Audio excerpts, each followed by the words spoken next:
Keanu Reeves walked into my courtroom in handcuffs, accused of assault and property destruction. I thought I was looking at another Hollywood celebrity who believed fame put him above the law. The charges were serious. The police report said he'd attacked a man outside a Providence grocery store, thrown him against a wall, and smashed the man's phone on the pavement. But something didn't add up. I've been on this bench for 38 years. I've seen thousands of defendants walk through that door. Some guilty, some innocent, most somewhere in between. You develop an instinct. And looking at Keanu Reeves standing there, my instinct told me this case wasn't what it appeared to be. Before we dive in, answer me please. Where are you watching this from? Comment on your city below and tell me, if you saw an elderly person being exploited, would you intervene even if it meant legal trouble for yourself? Comment yes or no, because what I discover next will prove that sometimes doing the right thing means breaking the rules. Mr. Reeves, I began, looking at the file in front of me, you're charged with assault and battery against a Mr. Richard Morrison and willful destruction of property valued at $1,200. The incident occurred 3 days ago outside Morton's Market on Hope Street. How do you plead? He looked directly at me. No arrogance, no celebrity attitude, just a man who seemed tired of carrying something heavy. Your Honor, he said quietly, I plead guilty to the property destruction. I did smash his phone, but I'm not guilty of assault. What I did was stop a crime in progress. The prosecutor, a young woman named Sarah Williams, stood up immediately. Your Honor, the victim, Mr. Morrison, has provided a sworn statement. He says Mr. Reeves attacked him without provocation, physically assaulted him, and destroyed his personal property. We have a witness who saw the entire incident. I looked at Keanu. Mr. Reeves, you're saying you stopped a crime? Explain. He took a breath. Your Honor, I was leaving Morton's Market around 2 p.m. I'd bought some groceries.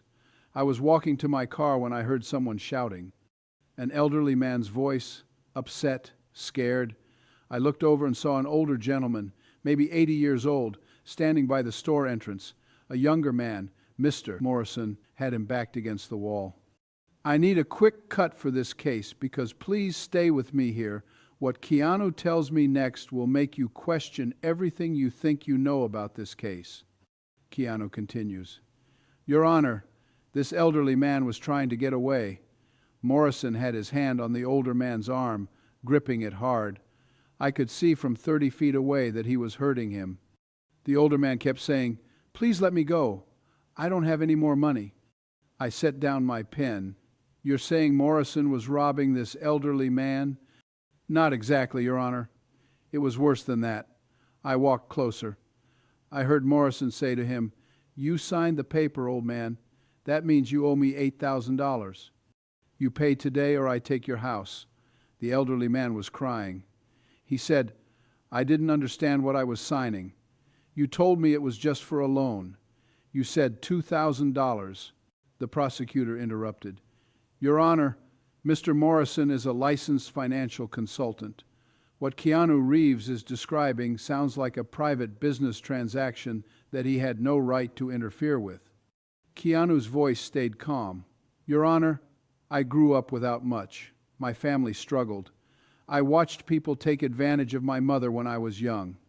I watched predators target people who didn't understand contracts, who were desperate, who were vulnerable. When I heard that man crying, saying he didn't understand what he'd signed, something in me couldn't walk away. So what did you do, Mr. Reeves? I said. I approached them. I said to Morrison, excuse me, is everything all right here? Morrison immediately let go of the elderly man and turned to me. He recognized me. I could see it in his face. He said, this doesn't concern you. This is private business. I looked at the elderly man and asked him, sir, do you need help? He nodded.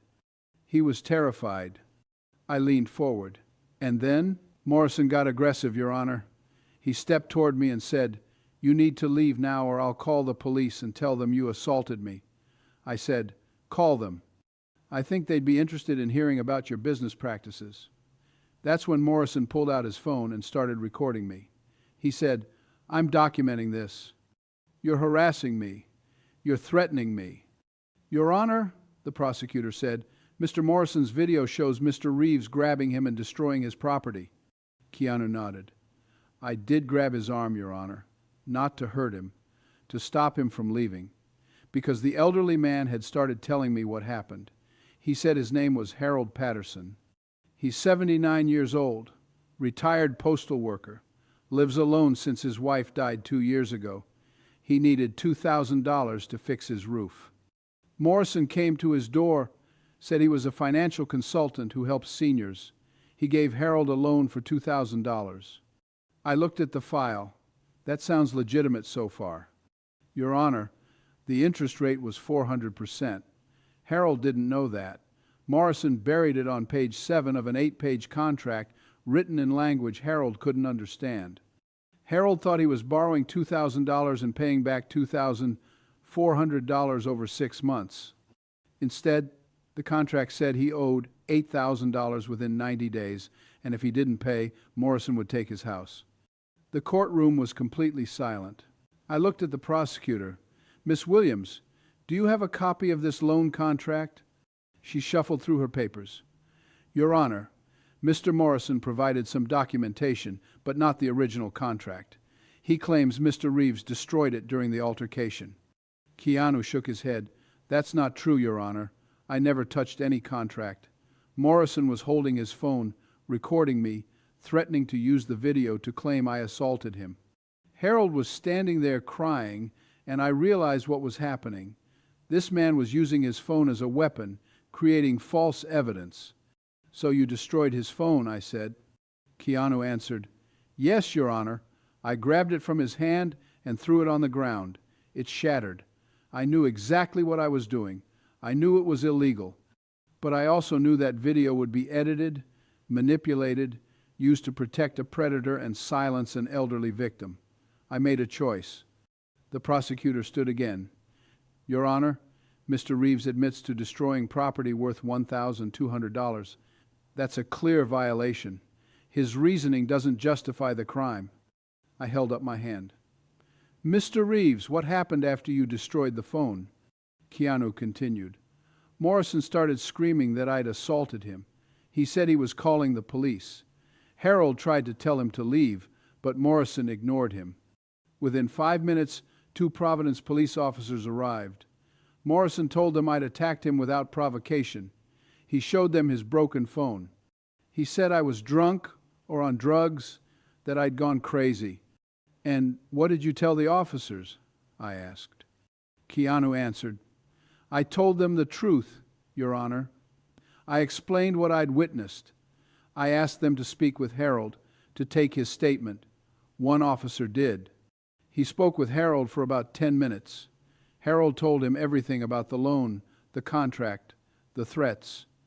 The officer seemed concerned. He told Morrison he wanted to see the loan documents. I leaned back in my chair. And what did Morrison say to that? Keanu answered again. He refused, Your Honor. He said it was confidential financial information protected by privacy laws. He said the officer had no right to see it without a warrant. Then he said something that made my blood run cold. He looked at Harold and said, You better keep your mouth shut, old man. You signed a legal contract. If you try to back out now, I'll take everything you own. The way Keanu said those words, I could hear the anger underneath his calm exterior, the kind of anger that comes from watching injustice and being powerless to stop it completely. Keanu leaned forward.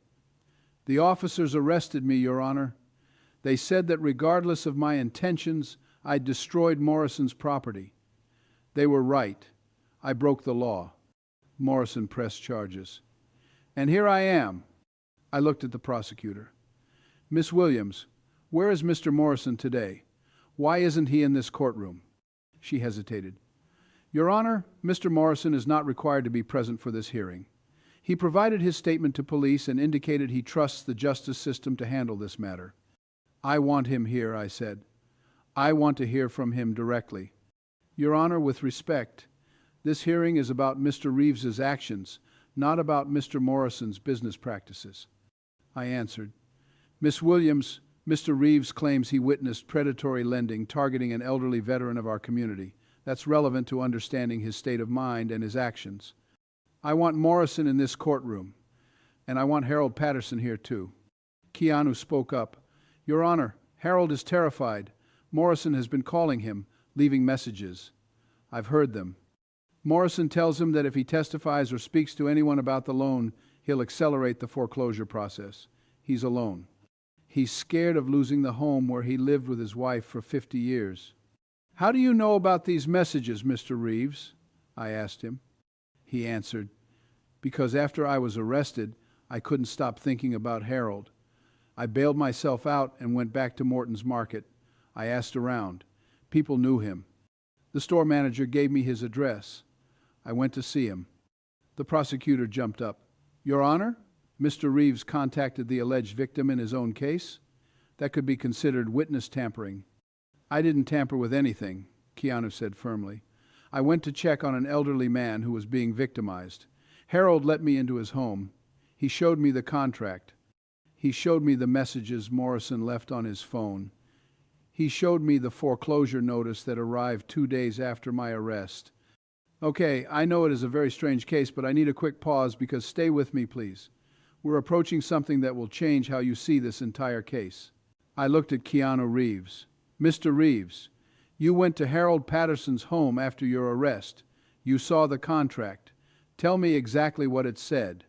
Keanu reached into his jacket pocket and pulled out folded papers. Your Honor, Harold gave me a copy. He wanted someone to see what he'd signed. He said nobody else would believe him because Morrison is a licensed professional and he's just an old man who didn't finish high school.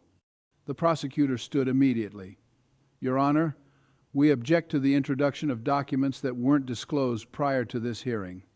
I rejected. Overruled. I want to see what Mr. Reeves is holding. Approach the bench. Keanu walked forward and handed me the papers. I began examining what Harold Patterson had signed. What I saw made my hands tighten on the edges of the document. The contract was 8 pages long. The first page looked legitimate, professional, almost comforting. It had Morrison's business logo, his licensing information, language about helping seniors maintain their independence through financial services. Page 2 outlined the loan amount clearly, $2,000 for home repairs. But starting on page 3, the language changed. It became dense, full of legal terminology that would confuse anyone without a law degree. Buried in paragraph 7 on page 4 was the interest rate, 400% annually, compounding monthly. On page 6, hidden in a section titled Default Provisions and Remedies, was the clause that gave Morrison the right to accelerate the entire debt and initiate foreclosure proceedings if any payment was more than 5 days late. Harold Patterson had borrowed $2,000. The contract required him to pay $8,000 within 90 days. If he missed that deadline by even 1 day, Morrison could take his house. Your Honor, Keanu said quietly, Harold's monthly income is $1,847. Morrison knew this. Harold told me that Morrison asked him detailed questions about his finances before offering the loan. Morrison knew Harold could never pay $8,000 in 90 days. This contract was designed to fail. It was designed to take Harold's house. I set the papers down carefully. Miss Williams, this contract appears to violate Rhode Island's usury laws. Interest rates above 21% annually are illegal in this state. The prosecutor looked uncomfortable. Your Honor, I'm not familiar with the specifics of this contract. My office's involvement is limited to prosecuting Mr. Reeves for property destruction. Your limited involvement is about to expand? I said, Bailiff, I want Richard Morrison located and brought to this courtroom immediately. I want Harold Patterson here as well. This hearing is not moving forward until I hear from both of them. Keanu spoke again. Your Honor, there's something else you need to know. Harold isn't Morrison's only victim. When I went to Harold's home, his neighbor came over, an 82-year-old woman named Dorothy Miller. She saw me at Harold's door and she started crying. She told me Morrison had given her a loan too. Same contract, same impossible terms. She borrowed $1,500 for medical bills. Morrison says she now owes $6,000 and if she doesn't pay within 3 weeks, he's taking her house. The courtroom doors opened. My bailiff returned.